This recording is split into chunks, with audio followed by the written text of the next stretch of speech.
గుర్తుపెట్టుకొని రాసి పెట్టుకొని అందరికంటే ముందు పార్లమెంట్ ఎన్నికల తర్వాత అందరికంటే ముందు ఒక 20-30 మంది ఎమ్మెల్యేలు తీసుకొని ఫస్ట్ మనిషి జంపు కొట్టేటోడు ఎవడయా బీజేపీల కంటే ఇదే రేవంత్ రెడ్డి గారు. మీరు యాద పెట్టుకోండి. ఇప్పటికి నేను 10 సార్లు అన్న ఈ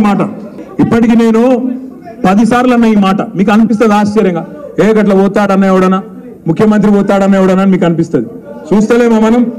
ఎలక్షన్ తర్వాత రేపు జరిగేది పక్కా ఒకటే. ఇలా కేంద్రంలో కాంగ్రెస్ పార్టీకి 40 సీట్ల కంటే ఎక్కువ వచ్చే పరిస్థితి లేదు. నేనంటలేనిది, మమతా బెనర్జీ అంటుంది.